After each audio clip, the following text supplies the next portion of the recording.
Hey everyone, welcome back to another video.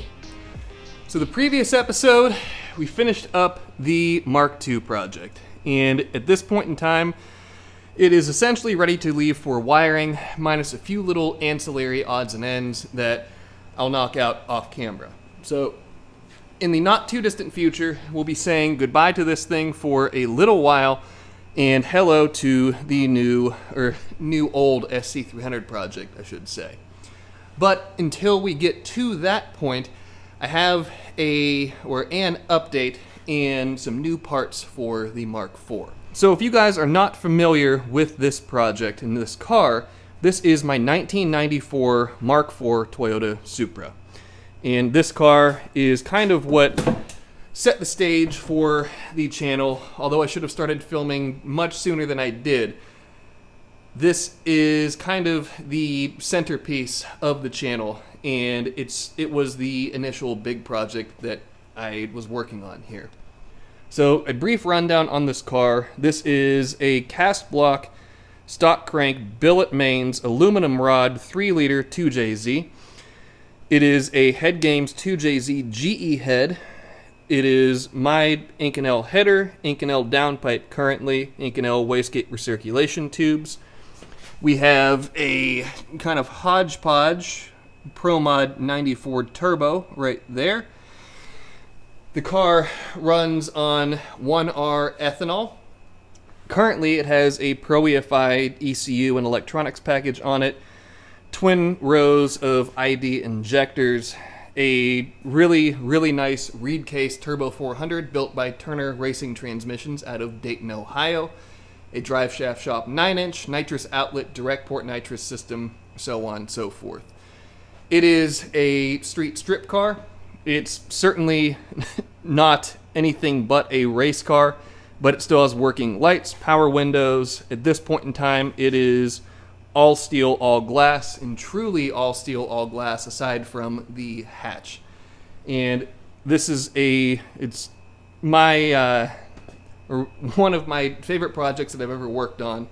And at this point in time, the car is about to get a huge, massive upgrade. So the last big thing that we did with the car was get it on the dyno. And the car made, I think it was 1,221 wheel horsepower, and I forget what the torque number was, but that was at 38 pounds of boost. And I was really happy with that power number that this car produced. As for not a whole lot of boost as far as import drag stuff is concerned, the car made really good power.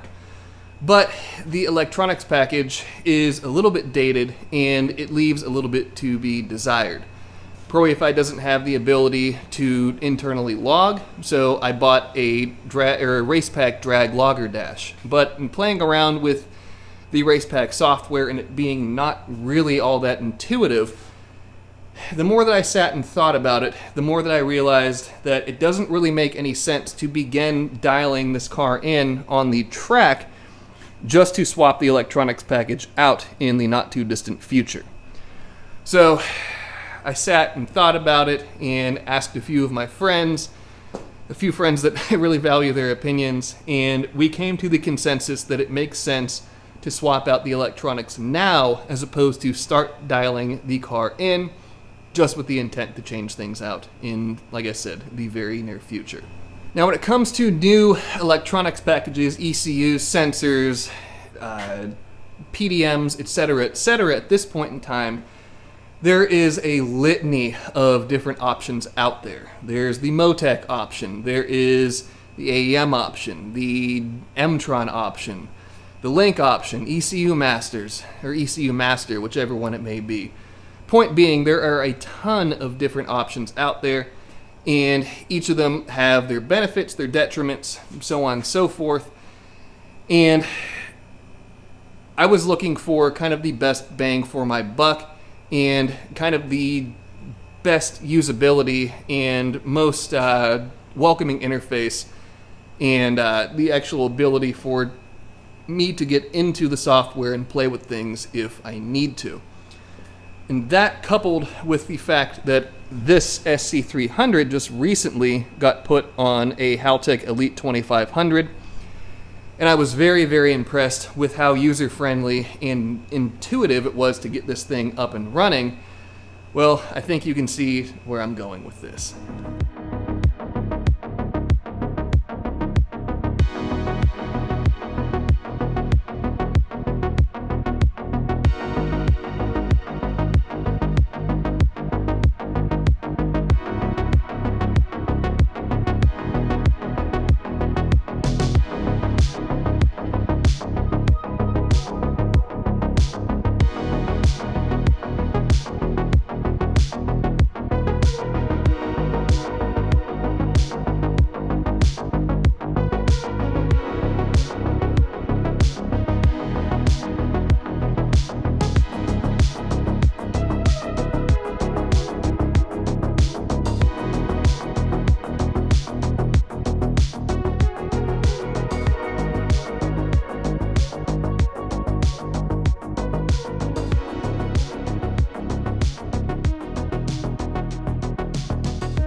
So after weighing my options for a new ECU and a new electronics package for the Mark IV, I arrived at Haltech. And the more that I learned about it, and the more that I saw how easy it was to work with on the SC300, the more that I was sold, and the more that I decided to pursue that option. So what we have here is a Haltech Nexus R5. And this is currently Haltech's flagship ECU that offers a number of features that I was really interested in. It offers internal logging, which Pro EFI does not. Haltech also offers launch control, traction control, trans brake control. It offers onboard Wi-Fi to easily transmit logs without having to connect a cable physically to the ECU. It also has up to 6 stages of nitrous control. It controls a variety of electronically controlled automatic transmissions, and although I won't be using that feature, it's cool that it is there. It has all of the status indicators on the top side of it, and this also functions as a PDM to a certain degree. So you can't really call it just an engine control unit or an ECU, and Haltech actually markets it as a VCU or a vehicle control unit with all the different things that it is capable of controlling and managing. So this, the more that I looked at it and the more that I weighed, pretty much this compared to a Motec, as those were the two top tier options that I was really considering for it, the more that the Haltech seemed like the right move. Now, Motec is certainly very capable, but between it being kind of an a la carte system where you have to order everything by itself, so there is no PDM functionality without buying a PDM. You have to deal with getting firmware from a developer, which that is what we had to do with the Pro EFI that is on the Mark IV currently, and it's kind of a pain to deal with that. The Haltech, through Haltech's NSP software that is shared between this R5 and the Elite 2500 in the SC, it's really quite plug and play. And I played around with the software just very briefly, but it seems very straightforward, very intuitive, and very easy for even a dummy like me to use. So when I decided to go with Haltech, I ended up contacting my buddy Aaron Gregory, which I'll put a photo of his car on the screen now. You guys may recognize him as one of my long-standing friends, and I believe at this point in time he is the quickest and fastest 1G DSM, if not auto DSM, entirely. I believe he's been 704. If I'm wrong on that, I'll correct it somewhere on the screen here. But point being, crazy fast car, good friend of mine, and he is a big Haltech guy. So when I was buying the Elite 2500 for the SC, I wanted to order it through Aaron, but our timelines or the timeline to get the ECU just didn't quite match up, and there was one in stock at my warehouse that I ended up ordering. So since Aaron answered all of my stupid questions, and he's been a good friend for a long time, I ended up buying this whole electronics package through him, and there is currently a discount code available on Aaron Gregory Racing, which will be linked in the description below as well as on the screen right now. And I believe if you use code BPA at checkout, you will receive 5% off of your order. And that can total up to some big savings, especially when you're buying big ticket items like an ECU or a dash or other components that way. So please take advantage of it. Please help Aaron out. Go order some parts off of his site.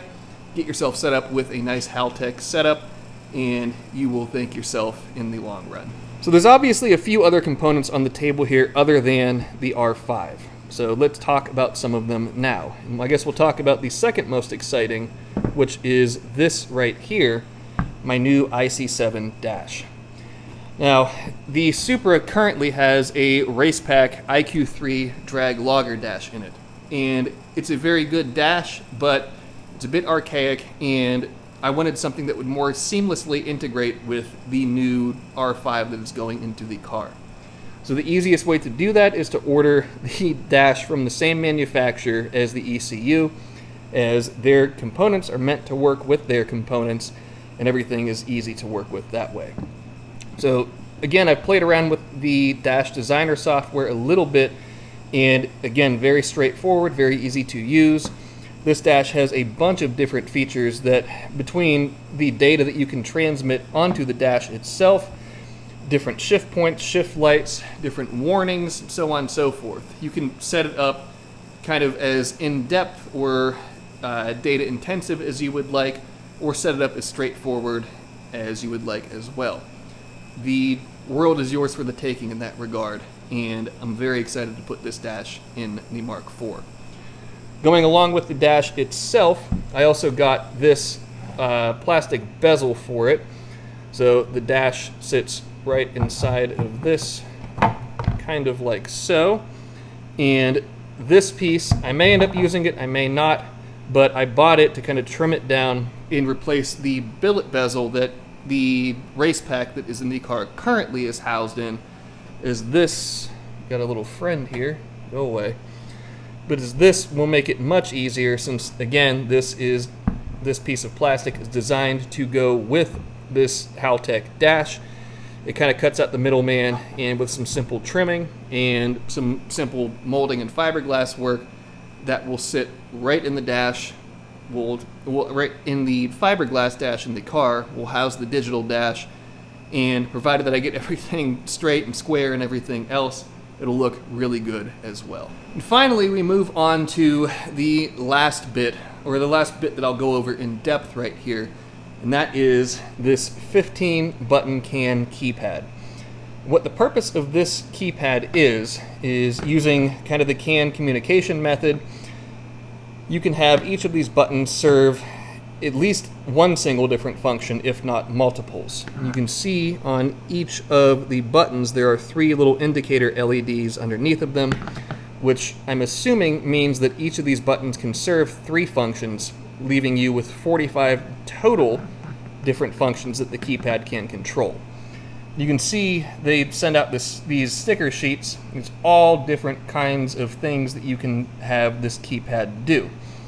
You can go, I guess, let's look. You can put a pit speed limiter on. You can put valet mode. They have all kinds of different little funny ones as well. You have up, down, left, right. You have plus, minus. Over here, all the different pumps that it can control. You can even get to some normal functionality like wipers, turn signals, cabin lights, actual external vehicle lights, so on and so forth. And again, we have some other funny ones right here. But this keypad will replace all the different switches, for the most part, that are in the center console of the Mark IV currently. Now, I went with kind of mechanical rocker style switches on it before, as that was easier for me to diagnose and to work through as it is. But this will help consolidate and simplify the wiring and everything else with this car quite a bit. But the one thing that we are not going to integrate are the different light functions on it, as I have that really cool light switch, and I guess multi-function light switch that's on the dash currently, and I really like it, so we will keep that the way that it is and eliminate the rest of the rocker switches and probably some of the indicator lights, as all the indicator lights can be put onto this dash right here, as opposed to having auxiliary individual lights and a bunch of wires running behind the dash. So this whole setup right here, I am very, very excited to get into the car, and like I said, we will end up being delayed with going to make a hit and start racing that car until all this Haltech stuff is in it, as again, it really doesn't make sense to start dialing the car in on the current setup with the intent to swap this new Haltech system into it in the very near future. So I'm really excited about this, and even though it's going to be a bit of work to get everything switched over, to get things located where I want them to be, and I may end up ordering a couple of other components as time goes on, but we shall see. So it'll be a little bit until all of this stuff is in the car, and the car goes back up to Russ for him to do the swap over. But in the meantime, just bear in mind this is going to go into the car. It's going to be sweet, and I cannot wait to experience this new ECU setup and how well it makes the car run. Now, I won't be beginning any of the Haltech install on the Mark IV for a little bit, as not this upcoming Saturday, but the following Saturday, July 13th, I am taking the Mark IV with the Accelerated Performance crew up to Detroit for the ATOM or Atom Toyota meet. So I'll put the information about that in the pinned comment below. And if you guys are local to the area and want to see the car, feel free to come out, come check it out, come meet me, talk to me about it, whatever you want to do. So if any of you guys do make it out, I look forward to seeing you there. And if not, then hopefully you'll be able to see the car at some point in time in the future. At this point, the Mark II is loaded into the trailer, as tomorrow, at least at this point in time that I'm filming this video, it's going up to Toledo for Russ to begin wiring. So we'll say goodbye to that car for a little while, and now you can see behind me the SC300 is on this lift, and it's time to get started on it. So I'm not going to get into any of that right now. We'll make this episode just a little bit shorter episode, talking about just the Haltech stuff for the Mark IV. But next episode, we'll dive into the SC300, start disassembling it, getting it squared away, or getting parts ordered and everything to get it squared away, and we'll begin resurrecting this car. So I'm very excited for that. Hopefully you guys are as well. I think these SC300s are really cool cars, and we're really looking forward to getting this thing operational as well. But with that being said, that will be about the end of this one. So thank you guys, as always, for tuning in, for coming on all these different journeys with me, all these different adventures, all the crazy stuff that we've done with the Mark IV, the Mark II, and soon to be the SC300. I hope that you guys are enjoying coming along on all these different adventures and episodes with me, as I'm having a lot of fun with them. So from the bottom of my heart, I thank you very much, and I look forward to seeing you all in the next episode. With that being said, that will be the end of this one. So as always, be sure to subscribe, leave a like, leave a comment, check out the website for manifolds, for merch, for all things good that way, and especially check out my 15th anniversary t-shirts. Those are linked in the description below. They are the nicest shirts that I've offered so far, and they commemorate a very special time for me and for BPA. So if you want a piece of BPA history, that is an easy way to get it, and hopefully you guys seize that opportunity and enjoy those shirts. But with that being said, that'll be the end of this one. So until next time, I will see you guys in the next episode.